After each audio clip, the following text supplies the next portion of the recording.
pelajaran kita di pelajaran ke-8 ini adalah menjelaskan bagaimana kita pendidikan ini menerangkan tentang penebusan. Artinya yang tadi di awal adalah pendidikan ini kita bukan hanya mendidik ataupun hikmat dari duniawi, tetapi hikmat daripada Tuhan. Artinya gini, ketika menjelaskan menurut gambar Allah di hari Minggu tadi, dijelaskan di 1 ayat Kejadian 1 ayat 26 ini menjelaskan kembali mengapa Allah menciptakan manusia seperti rupanya adalah ketika manusia sudah jatuh ke dalam dosa, kita sudah kehilangan rupa daripada Allah ataupun hubungan ataupun komunikasi yang baik dengan Allah. Oleh karena itu kita harus melakukan pendidikan. Pendidikan di sini diartikan bahwa pendidikan tentang Alkitab, tentang 2 Timotius 3 ayat 16 ini, bagaimana kita mengembalikan kembali rupa Allah, yaitu kita menerangkan kembali bagaimana penebusan itu. Karena ketika kita sudah ditebus adalah usaha daripada Yesus untuk mengembalikan kita kepada Allah Bapa ataupun komunikasi yang baik kepada Tuhan. Itu menurut saya kalau saya membaca dalam pelajaran ke-8 ini. Mungkin dari Bapak Pendeta, silakan. Di mana pendidikan dan penebusan tidak bisa dipisahkan dari kita umat-umat Tuhan yang sudah ditebus oleh Allah dalam Yesus Kristus. Alkitab sebagai guru, saudaraku. Kita perhatikan, saudaraku, bahwa Alkitab itu ada 2 bagian, Perjanjian Lama dan Perjanjian Baru. 39 Perjanjian Lama, 20 apa? Perjanjian Baru, ya. Di Perjanjian Lama ini ada namanya Pentateuch. Apa itu Pentateuch? Dari kata penta, dari situlah istilah Pentakosta. Penta itu 5, Kosta ke-50, Pentakosta hari ke-50, hari kecurahan Roh Kudus. Ini penta, 5. Teuch itu adalah mengatur kepada aturan, kaidah-kaidah, ya, yang harus apa? Yang harus dilakukan oleh siapa? Bangsa Israel, saudaraku. Ketika dari kejadian, ya, dari kejadian sampai ulangan, ya, di mana ya mereka harus hidup sesuai dengan rencana Allah dan kita juga. Kemudian ada nabi-nabi pertama. Kenapa Tuhan mengirimkan ke dunia ini nabi-nabi? Tentu ada nabi pertama, ya, ada nabi terakhir, ada juga istilah nabi besar, ada juga istilah nabi kecil. Dikatakan nabi besar, dikatakan nabi kecil bukan oleh karena postur mereka besar atau kecil, tetapi oleh karena pekabaran mereka sangat luas, sangat besar pengaruhnya kepada umat Israel, ya. Nah, nabi pertama yang Tuhan utus kepada bangsa Israel agar mereka boleh mempraktekkan prinsip-prinsip rohani. Kenapa, saudaraku? Karena mereka setelah dituntun keluar dari tanah perbudakan, mereka, saudaraku, masih mengingat pengalaman mereka ketika di Mesir. Jadi mereka ketika tidak terpenuhi segala kebutuhan mereka atau keinginan mereka langsung bersungut. Sehingga perlu nabi. Nabi pertama itu dia membuat sesuatu hal yang harus mereka praktekkan dalam kehidupan. Kemudian nabi terakhir, di mana bangsa itu selalu memiliki kesalahan, lalu supaya mereka boleh menghindari, nah, dibuat nabi terakhir, ya, termasuk nabi terakhir siapa? Dalam Perjanjian Lama, Maleakhi, saudaraku, karena mereka tidak lagi setia kepada Tuhan. Dibuat nabi Hagai, ya, nabi-nabi kecil, karena pengabarannya singkat. Lalu kemudian ada tulisan. Termasuklah itu tulisan daripada Rasul Paulus, ya, itu tulisan, surat-surat, epistel, ya. Nah, ini merupakan contoh yang sangat praktis, contoh yang sangat dipraktekkan dalam dunia pendidikan supaya mereka bisa baik dan kalau boleh mereka jangan masuk dalam hal yang buruk. Jadi mereka perlu mempraktekkan, ya, pendidikan itu. Kemudian ada buku sejarah dalam perjanjian ya, Perjanjian Baru, ya. Tapi ada juga tulisan juga dalam Perjanjian Lama, saudaraku. Ya, bukan hanya Paulus yang tulis. Kemudian buku sejarah ini berisi, ya, tentang pendidikan, selalu pendidikan yang ada di dalamnya. Kemudian bagaimana cara mengimplementasikan, ya, mengajarkan supaya mereka boleh boleh mempraktekkan itu. Kemudian Paulus dalam suratnya yang dikatakan tadi epistel, ya, bagaimana supaya mereka boleh mempraktekkan ajaran itu setiap hari menjadi suatu tradisi, suatu budaya. Lalu Wahyu, gambaran tentang perkembangan pendidikan dan tujuan akhir. Ya, jadi itu makanya dalam kitab Wahyu itu banyak simbol, lambang, gambaran. Ya, baik. Saudara sekalian Tuhan, tentu sudah tahu kita bahwa Yesus sebagai guru, ya, yang masuk kita pelajari ini bahwa dia adalah guru agung, dialah guru yang kemampuannya sudah sangat luar biasa. Umur 12 tahun sudah apa? Sudah masuk di sinagog, memberikan pengajaran, pembelajaran yang sangat luar biasa kepada dokter-dokter, katakanlah para Farisi, ya, pemungut cukai dan lain sebagainya, ahli-ahli Alkitab. Kemudian pendidikan penebusan, bahwa citra Allah secara bertahap, ya, telah berubah dalam setiap generasi manusia. Itu sebabnya bahwa tujuan pendidikan Allah adalah untuk mengembalikan, seperti saya katakan tadi, kepada citra Allah yang telah rusak. Ya, jadi kembalikan itu kepada apa? Kepada kita manusia ciptaannya itu citra Allah, image Allah, peta Allah. Ya. Rencana ini mencakup seluruh manusia. Jadi bukan hanya ya, kelompok, bukan hanya suku, tapi apa? Semua manusia yang diciptakan oleh Allah sesuai dengan gambarnya. Kira-kira begitu Pak Ketua Heri, ya, sedikit yang perlu sampaikan pada pelajaran pagi hari ini. Boleh juga kita diskusikan juga di hari Jumat. Ada salah 3 pertanyaan. Seberapa pentingkah pekerjaan pendidikan itu untuk misi gereja? Perlu juga supaya yang lain juga boleh memberikan pemahaman, komentar di kita punya kita punya kebaktian Zoom ini. Saya kembalikan kepada Pak Ketua Kilian. Terima kasih Pak Ketua. Mungkin ada yang mau sharing tentang apa yang telah dipelajari? Ya, Bapak Pendeta Simanjuntak sepertinya sudah siap. Silakan Pak Pendeta. Ya,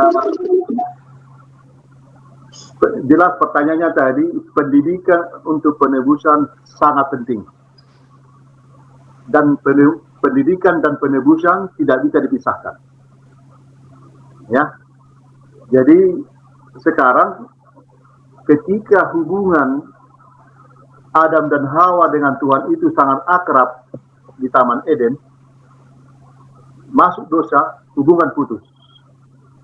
Maka melalui para nabi instruksi itu disampaikan. Jadi instruksi itu adalah instruksi pendidikan. Pendidikan apa? Mengembalikan citra Allah. Citra Allah itu yang mana? Nah, ini pertanyaannya juga lagi. Apa itu citra Allah? Apa itu peta Allah? Apa mukanya? Atau bentuk badannya? Atau bagaimana? Karena orang langsung bentuk badannya, ada apa telinganya atau bagaimana? Tidak. Citra Allah atau peta Allah itu adalah sifat. Karena sifat Allah itu mencintai dan dicintai. Jadi kita sebagai gambaran harus diajarkan, dikembalikan melalui pendidikan itu bagaimana rasa mencintai dan dicintai. Jadi kalau ada rasa mencintai, dicintai, itu adalah citra Allah, peta Allah. Karena Allah itu kasih adanya. Jadi oleh karena dosa ini hilang, rusak di bahagian. Maka dikembalikanlah melalui pendidikan. Makanya dalam pendidikan, buku pendidikan itu mengembalikan citra Allah, peta Allah, ya, mengembalikan sifatnya. Allah itu maha pengasih, Allah itu maha adil. Jadi keadilan itu bisa diterapkan di dalam dunia pendidikan. Makanya kalau gereja kita pendidikan diajari guru itu, kalau dia mengajar matematik, apakah ada hubungan matematik ini dengan Tuhan? Kalau dia mengajar bahasa Inggris, adakah bahasa ini hubungannya dengan Tuhan? Itu yang disebut dengan integrated faith and learning. Untuk apa tujuannya? Untuk mengembalikan peta Allah itu kepada murid-murid itu. Jadi kalau ada pertanyaan tadi, pendidikan itu sangat penting dan tidak bisa dipisahkan tentang penebusan. Kalau Anda baca itu nanti 2 Timotius 3 yang tadi dibaca bahwa berfaedah itu kan instruksi, ajari di segala ya. Itu semua pendidikan. Jadi kalau kita belajar, kita baca, lalu kita lakukan, maka terjadilah proses peneladanan, diteladani. Jadi kalau guru itu atau kalau sekarang di gereja bisa guru pendeta, bisa guru orang tua, bisa guru pemerintah, bisa guru memang guru. Jadi semua kita berperan sebagai guru untuk memperagakan pola kehidupan. Makanya harus belajar kepada Yesus. Dalam Matius itu 21 itu, marilah kau belajar kepada aku, pikul karena hidupku itu adalah peragaan. Jadi diperagakan. Jadi walaupun tinggi-tinggi ilmu seseorang, dimanapun pendidikannya, kalau dia tidak tahu tujuan pendidikan yang benar itu untuk mengembalikan citra Allah, gak ada artinya. Makanya sangat penting sekali pendidikan ini di sekolah, di rumah tangga, penunggu pagi. Makanya melalui orang tua, orang tua juga guru di rumah. Contoh, kalau guru datang ke kelas terlambat. Jadi apa yang mau diajarkan? Nah, dia agak remeh, nggak bisa, nggak ada teladannya. Anggap remeh itu orang yang terlambat. Makanya hati-hati yang terlambat ke gereja. Ya apa mau dia teladani? Harus dia hidupkan. Makanya baca, ketahui, laksanakan. Kalau itu laksanakan baru berbeda. Lalu, oh begitu ya pendidikan itu ya. Yang tadinya, dari mana kita tahu? Marah itu salah. Oh, melalui Alkitab dikatakan demikian. Oh, ternyata saya marah-marah, salah saya ya. Oh, ternyata saya kurang rajin, salah ya. Alkitab itu katakan rajin. Ya, jadi itu memperbaiki. Makanya instruksi, maka semua para nabi yang disebut tadi, Torah itu dari Kejadian sampai Ulangan itu 5 Alkitab itu pengajaran, instruksi dari para nabi, pendidikan. Lalu ada yang disebut nabi itu juga instruksi. Lalu datang ketubin melalui Mazmur, tulisan-tulisan. Mazmur itu kenapa melalui nyanyian? Karena pendidikan juga itu. Pendidikan melalui nyanyian supaya lama diingat, gampang dimengerti. Nah, itu pendidikan. Makanya, sebelum tidur saya ya nyanyikan dulu lagu-lagu ketika anak-anak. Jadi anak-anak itu jangan tidur, jangan dulu pergi tidur, nyanyikan nyanyian, ceritakan itu. Maka itu pendidikan mengembalikan kepada cerita-cerita kebaikan Allah. Jadi kita para nabi itu menceritakan kebaikan Allah kepada bangsa itu. Jadi kalau anak-anak kita didik mengingat kebaikan-kebaikan Allah, maka terjadilah proses transformasi pendidikan di dalam diri anak itu, maka orang itu akan mengerti. Maka sekali lagi, pendidikan tidak dapat dipisahkan dari penebusan, dan pendidikan itu sangat penting. Nah, kira-kira begitu. Baik, terima kasih Bapak Pendeta Simanjuntak. Ya, baik. Ada lagi yang memberikan tambahan atau pertanyaan? Kita masih ada 15 menit lagi karena kita tidak bisa tutup sebelum 10:30 dikarenakan bahwa anak-anak belum selesai, jadi kita belum bisa bergabung. Saya mau bertanya. Ya, silakan Pak David. Kita bicara mengenai pendidikan sekarang. Tadi kan dijelaskan bahwa ini bukan pendidikan mengenai sekolah, kan ya? Bukan pendidikan formal melalui sekolah, tetapi pendidikan pribadi seharusnya. Kalau misalkan tadi kan bagaimana kita bilang anak kita harus kita didik supaya bisa teratur A, B, C, D, F, G. Itu kan harus saya sebagai orang tua harus dididik dulu ya. Artinya turun-temurun dari awal. Nah, tidak semua kehidupan manusia itu bisa mendapatkan suatu hal yang smooth. Ada di satu titik itu akan terputus. Terputus artinya adalah, atau terbiaskan ya. Artinya adalah kalau dari awal itu orang tua saya mengajarkan ke saya 100%, mungkin saya akan menerima dan mengabsorb hanya 80%. Artinya sisa 80% yang akan saya turunkan ke bawah. Makanya itu ada degradasi. Makanya dibilang pendidikan adalah untuk mengembalikan citra Allah yang awal, ya kan? Supaya yang sudah terdegradasi ini kembali ke semula. Pertanyaannya, lah bagaimana kita bisa mengembalikan, sedangkan kita yang menjadi pengajar yang akan mendidik, ya kan? Ini kan pendidikan kan ada yang mengajar, ada yang diajar, ya kan? Dua belah pihak kan. Tapi dikatakan fungsi daripada saya mengajarkan, mendidik anak saya adalah mengembalikan citra Allah. Sedangkan saya sendiri jauh daripada sudah jauh terdegradasi daripada citra Allah tersebut gitu. Itu pertanyaannya. Kan pendidikan itu ada dua, formal dengan informal. Nah, yang formal itu kita pergi ke sekolah, yang informal itu orang tua. Dan memang dari mana kita tahu anak itu tahu, Pak David tahu dari mama dan dari bapak, keturunan dan dulu paling sedikit untuk itu. Makanya kalau sudah tahu bapak mama itu adalah orang yang takut akan Tuhan, makanya katakan tadi orang tua itu juga berperan sebagai guru. Nah, dididiklah seperti yang saya katakan tadi. Mari kita menyanyi penunggu pagi, mari kita begini, mari kita berdoa. Jangan kau pergi sekolah kau sebelum berdoa anaknya. Kalau ada nanti sekolah begini-begini, kita nasihati semua. Dan memang perlu juga pendidikan, ya kan? Untuk itu yang normal itu, makanya disebut ada juga ekstrakurikuler di luar sekolah, populer itu kan. Jadi ya banyak, makanya sistem-sistem ini yang harus dilakukan dalam dunia pendidikan. Sebelum tidur anaknya ceritakan. Ulangan anak ayat 7 itu kan, ceritakanlah sebelum tidur dan bangun dan pergi. Jangan kau pergi kemana-mana sebelum kau ajak anakmu berdoa. Nanti di sekolah nak, kalau kau sampai di sekolah berdoa kau nak ya. Kalau sudah mau pulang berdoa kau nak ya. Yaitu terus kita ajari. Itu mungkin nggak dapat di formal, di ekstra waktu kita. Makanya kalau dilihat, oh bapak saya itu mencintai saya dirangkulnya terus, walaupun saya salah. Terus saya sabar dia mengingat saya. Jadi memang itu. Makanya tadi pertanyaannya, bagaimana saya nggak tahu. Yang nggak tahu itulah problemnya, dibelajarlah, bacalah Alkitabmu, baca Alkitab itu. Maka dikasih kitab itu para nabi, para mazmur. Ketubi tadi kitab Taurat itu artinya pengajaran.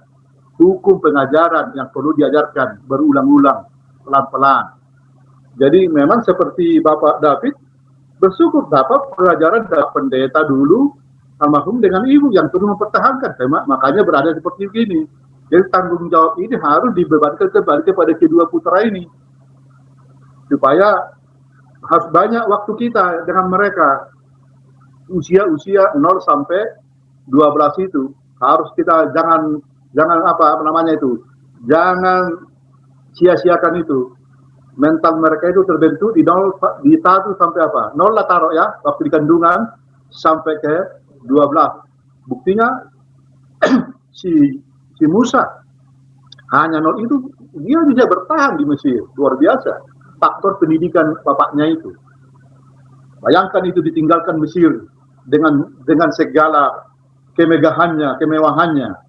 Saya mau berhadapan dengan Tuhan. Itu dia itu luar biasa. Makanya anak-anak itu kalau diajarkan itu sendiri mungkin di rumah oleh ibu, oleh bapak, itu akan berpengaruh. Kadang-kadang itu nggak dapat di formal education. Itu namanya informal kita. Jadi memang perlu kita dididik memang. Makanya ada pelajaran-pelajaran rumah tangga di organisasi, ada PP, ada semua. Kalau ini terus kita pelajari, kita ulang-ulang, maka terjadilah penciptaan itu. Makanya harus pendidikan itu melalui pendidikan teladan. Yesus datang ke dunia ini melalui teladan. Kira-kira begitu Pak David. Terima kasih Pendeta. Baik, terima kasih kepada Pak David dan juga Pendeta Simanjuntak. Masih ada lagi yang mau bertanya? Mungkin ada yang memberikan sharing bagaimana memberikan pendidikan di dalam rumah tangga kepada anak-anak, khususnya tentang penebusan, yang artinya menceritakan tentang Yesus, menceritakan tentang keselamatan pada waktu anak-anak itu masih kecil dan beranjak dewasa. Mungkin ada yang mau sharing? Ya, Bapak Barus ini sepertinya akan memberikan sharing. Oke. Dengar suara saya? Ya, dengar. Gini, bagaimana kita mendidik anak-anak kita kalau kita sendiri kurang terdidik? Oh, jadi pertanyaan. Bukan pertanyaan ini. Oh. Bukan pertanyaan. Jadi, kita banyaklah belajar dari Alkitab itu sendiri dan bukan memaknainya saja, melakukannya. Karena tadi pendeta juga sudah mengatakan, Alkitab itu adalah buku nomor 1. Tidak ada yang lain. Nah, dengan demikian, banyak kita belajar. Jangan lupa kalau sudah baca dari awal sampai akhir, ulangi lagi. Karena lupanya banyak. Nah, di situ semua terdapat. Kalau saya mengatakan begitu. Nah, Mau perang juga. Didiklah diri kita dulu, baru kita bisa mendidik anak-anak kita. Benarkah kita sudah terdidik dengan baik atau benar? Nah, itu yang kumaksud. Terima kasih, Tuhan memberkati. Baik, terima kasih Bapak Barus. Tuhan memberkati. Sharing yang begitu baik. Jadi kita harus membaca firman Tuhan itu berulang-ulang. Karena sifat manusia adalah pelupa ya, Pak Barus ya. Oke, baik. Mungkin ada yang mau memberikan sharing lagi kepada kita semua. Saya akan memberikan sedikit kutipan untuk menambahi bahwa ketika kita sudah melakukan pendidikan dan juga tentang penebusan, dikatakan bahwa kita harus pergi ke seluruh dunia dan mengumpulkan para pelajar untuk kita juga seperti ini untuk apa? Memberitakan kembali dan kita memantulkan apa yang telah kita pelajari serta orang lain supaya juga mereka bisa menerima tentang pelajaran Yesus dan juga keselamatan.